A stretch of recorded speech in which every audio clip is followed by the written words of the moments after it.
Hello दोस्तों, नमस्कार। कैसे हैं आप दोस्तों? अपना इस आर एजुकेशन प्लेटफॉर्म में आपका स्वागत है, हार्दिक अभिनंदन है। हमें जो हिस्ट्रिकल बैकग्राउंड जो चल रहा है, अपना ऐतिहासिक जो पृष्ठभूमि चल रही है अपने कॉन्स्टिट्यूशन की, अपने भारतीय राज व्यवस्था की, अपने शासन व्यवस्था की, जो अपन देख रहे हैं पिछले क्या क्या हुआ, इन चीज़ों के बारे में अपन देख रहे हैं।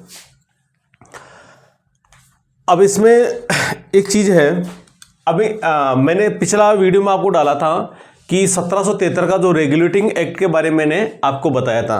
इस रेगुलेटिंग एक्ट 1773 का जो रेगुलेटिंग एक्ट था, उसके बाद में एक एक्ट और आता है। एक एक्ट था 1781 का संशोधन अधिनियम। इसका नाम क्या था? 1781 का संशोधन अधिनियम, act of 1781, amending act of 1781। ये संशोधन अधिनियम था। क्या था? संशोधन अधिनियम था। संशोधन जो 1773 का रेगुलेटिंग एक्ट बनाया था, उसका संशोधन करके ये बनाया गया था। क्योंकि ये बनाया गया तो उनको ये लगा कि यार इसमें कुछ संशोधन की आवश्यकता है, और क्या क्या आवश्यकता है तो इसके बारे में ये बता रहे हैं। देखो, इसको जो संशोधन अधिनियम है 1781 का, इसका एक नाम और है, उसको बंदोबस्त कानून भी बोलते हैं। बंदोबस्त कानून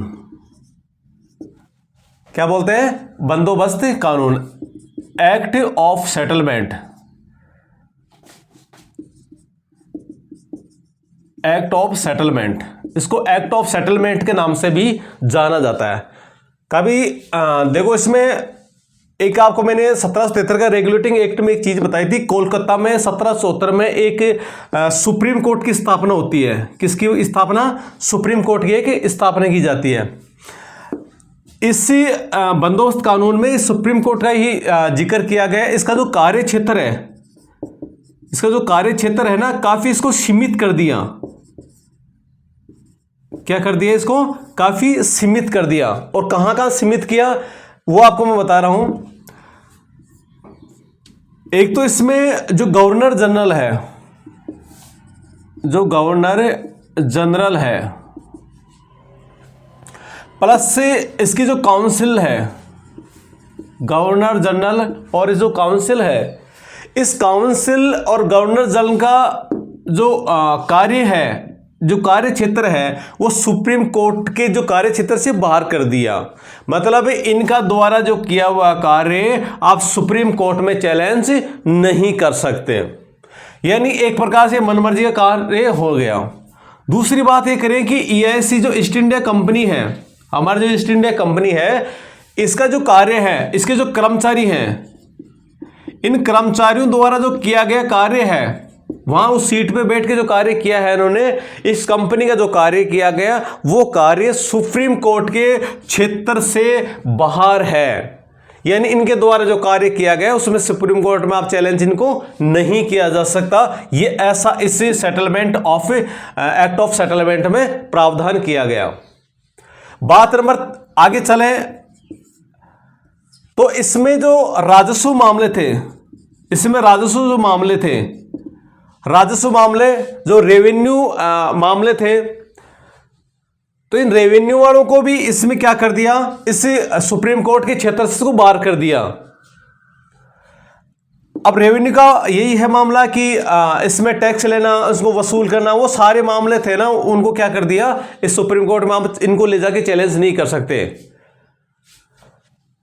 बात नंबर आगे चले तो ये जो प्रांतीय न्यायालय थे, प्रांतीय न्यायालय थे, इन प्रांतीय न्यायालयों की जो अपील का क्षेत्र था, जो अपील करने का क्षेत्र था, देखो आज जो नीचे वाले न्यायालय है, जैसे हाई कोर्ट है और न्यायालय है, तो उनको अपील सुप्रीम कोर्ट में की जाती है। लेकिन उस समय ऐसा नहीं था। वो अपील वहां सुप्रीम कोर्ट में नहीं कर सकते थे। वो कहां करेंगे? वह गवर्नर जनरल के पास, गवर्नर जनरल प्लस काउंसिल के उसके पास ये अपील करते थे। तथा इनके जो प्रांतीय न्यायालय थे, इनके जो कानून बनाने थे, कानून जो नियम बनाने वाला जो मामला था भाई, इनके लिए जो रेगुलेट के लिए जो संचालन के लिए जो कानून बनाना था, जो नियम बनाने थे, वो कौन बनाया था? वो गवर्नर जनरल, इनकी काउंसिलिंग बनाएगी, न कि सुप्रीम कोर्ट बनाया गया। मतलब यहां देखें कि सुप्रीम कोर्ट का जो कार्य क्षेत्र काफी क्या कर दिया गया? सीमित कर दिया गया। यह था बंदोबस्त कानून एक्ट ऑफ सेटलमेंट। इसमें कुछ चीजें महत्वपूर्ण है और काफी ये इंपॉर्टेंट है संशोधन, कई बार इसमें पूछा जाता है, तो इसमें आपको याद रखना कि इसका कार्य क्षेत्र काफी सीमित कर दिया। इसके गवर्नर जनरल और काउंसिलिंग थी, उसको इसके क्षेत्र से बाहर कर दिया गया, और जो ईस्ट इंडिया कंपनी के जो कर्मचारी थे उनके द्वारा जो किया गया कार्य, वो आप सुप्रीम कोर्ट में चैलेंज जाके नहीं किया जा सकता। ठीक है, तो फिर यार रह क्या गया मामला? सुप्रीम कोर्ट का सारी चीजों से बाहर कर दिए हैं। तो भाई ये गवर्नर जनरल पर इसका कंट्रोल रहा नहीं, EIC ईस्ट इंडिया कंपनी रहा नहीं, राजस्व मामले से देखता नहीं है, और प्रांतीय अपनी जो अपील है ये इसमें होता नहीं है, तो फिर क्या करेगा? तो ये कोलकाता है, कलकत्ता के जो नागरिक है, या मान लो जो व्यक्ति है, वहाँ के जो मामले हैं, उनके आपसी जो झगड़े हैं, आपसी जो मामले हैं, उनको ये देखेगा, ऐसा इसमें कहा गया। दोस्तों ये छोटा सा एक अधिनियम था, एक अमेंडमेंट अधिनियम था। इसमें मुख्य बातें मैंने आपको ये चीजें बता दी हैं। अब अगली वीडियो मिलेंगे।